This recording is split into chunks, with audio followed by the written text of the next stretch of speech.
So I've been on this platform for a very long time, and I've watched the YouTube algorithm change its mind more times than I can count. But things are really going downhill recently. One of my latest uploads got copyright claimed 8 times. 8 claims on 8 minutes of content. That's literally 1 copyright claim per minute. It has to be a Guinness World Record, right? I really don't know if that's a YouTube problem, a music industry problem, or just my ultimate destiny as a bassist, but whatever it is, it's completely ridiculous. These claims are on a video where I showcase some epic bass lines. That was clearly an educational video, and that's clearly fair use. Then in another video, I just showed a clip of me dressed as Sylvester Stallone playing a very famous song for like 4 seconds, and the entire video got claimed. Out of my last 10 videos, 8 were copyright claimed for similar reasons. With all these claims, they are effectively shutting down my channel. Indirectly, it's a new strategy. If I make no revenue, I will eventually stop, right? Which doesn't even make any sense, because me playing their songs benefits them. And just to prove my point even further, I have a live update for you. Literally, while I was sitting down here editing this video, I got another copyright issue. But this time it's not just a standard claim where they take the revenue. No, it's a full-on worldwide block. What's the song that triggered this massive international security response? Of course, Hotel California by the Eagles, because me playing a bass solo is a huge threat to a song that came out half a century ago. You know, usually even the strictest labels will just claim the video, take the money, but at least they will let people enjoy the music. But this band's management has always been famous for just straight up blocking videos. I thought that in the year 2026 they might have finally grown up. I guess I was wrong. But it does highlight something incredibly fun about YouTube's priorities. This platform has the technology to instantly detect a song and nuke my video before I even publish it, yet for some reason they are completely powerless to stop the army of scammers in the comment section. If you scroll down in many of my videos, you will probably see them. It's been years of this and the problem is still not solved. There are still bots impersonating me, stealing my profile picture and replying to your comments telling you won a prize and need to message them ASAP on Telegram. It is amazing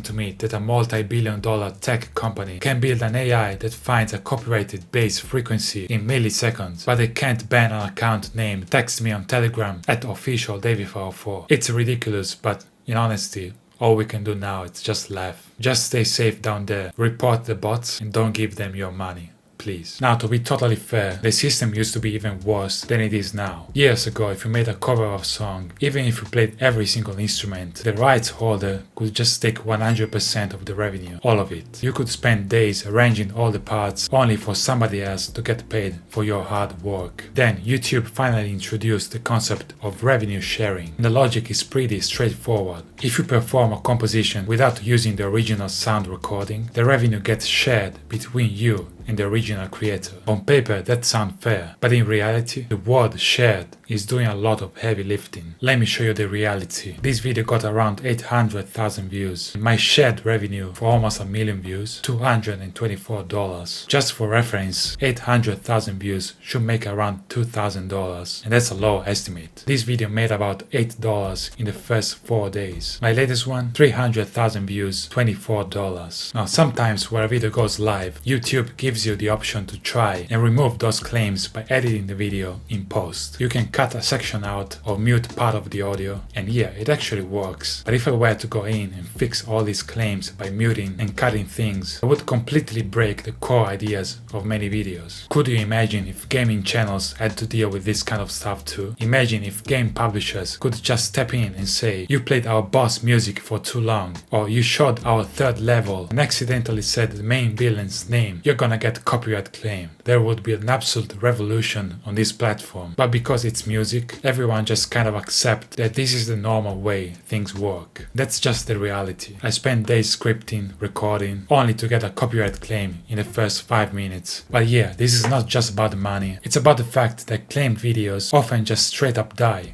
after getting claimed. I was watching a Moist Critical video and he actually showed exactly how much he has made in his whole YouTube career, and he was talking about a number around $35 million. When that number popped up on my screen, my first thought was, I picked the wrong YouTube niche. While Charlie's out there yapping about internet drama, I'm over here trying to convince a piece of wood with 4 strings to not get me sued into the shadow realm. I've also seen this clip of Jacksepticeye saying he has made $400,000 from playing just one game. I was almost like the meme, you guys are getting paid. Now, one thing Charlie brought up in his video is that a lot of big YouTubers kind of lie to their audience, or at least heavily misrepresent how much money they're actually making. He said creators at the top should be more transparent, but I have to slightly disagree when it comes to music content. The difference is incredibly real. For a lot of music creators out there, that lower ad revenue isn't just fake modesty or clever branding strategy, it's the actual harsh reality. We are on the exact same platform, pulling similar numbers of views, but dealing with completely different rules. And then there is the whole other side of the system almost nobody talks about enough: the process of actually disputing the claims. In theory, if you get hit with a claim, you think it's wrong, like when you are clearly operating under fair use, you have the right to dispute it. But in reality, whenever I dispute a claim, there is always a very real risk that the rights holder decides to escalate the situation. And if it escalates, you run the risk of getting a copyright strike. And remember, you get 3 strikes, your account is gone. So just think about this scenario for a moment. You spend years of your life building up your channel, you cultivate your audience, build a massive catalog of videos, and then the system expects you to gamble all of it just because a massive record label may or may not have the legal right to claim 12 seconds of your bass playing. That is exactly what I do, and honestly, what the vast majority of music creators do is absolutely nothing. We just sit there and do nothing. We take the claim on the chin and move on, because the terrifying risk of fighting it and potentially losing everything feels so much worse than just accepting it. And the record labels know this. They know that most creators won't fight their claims, and that is what makes the system broken. It rewards overclaiming. If you are the claimant, there is virtually zero downside to being as aggressive as possible. But if you are an independent creator, the downside of standing up for yourself can be catastrophic. Now, I want to be super clear here. I'm not saying that rights holders should not be paid. Of course they should. Songwriters deserve to make money from their work. My issue is that YouTube copyright system seems to be designed in a way that just punishes transformative content and general music-based creativity. It ends up punishing a lot of the very things that actually help keep these older songs still alive and relevant to this day. I know what you can say: why don't I just make 100% original music so I don't have to deal with all of this? Good point. Sometimes I do fully original videos, but as a music creator, it's impossible to not encounter copyrighted music. And if I want to teach a bassline, I have to play it, right? Imagine a music teacher. He spends days learning one piece of music, and then he makes a 2-hour deep lesson for his students, and at the end of the class, he doesn't get paid. That's the same concept here. But you know what? Even with all the frozen revenues, the strikes, and all of this, I was joking when I said I picked the wrong niche. I love what I do, and I get to see you guys pick up instruments, start slapping, and this is a beautiful privilege, and I'm deeply grateful for it every single day. The system might be broken, but the community is not. But because I've sat here and watched so many of my videos get claimed, I also feel the need to be honest with you guys about something. The only reliable way I make revenue nowadays is thanks to sponsors. Anyway, yeah, I just wanted to rant about this. Let me know your thoughts in the comments, and that's about it. See ya.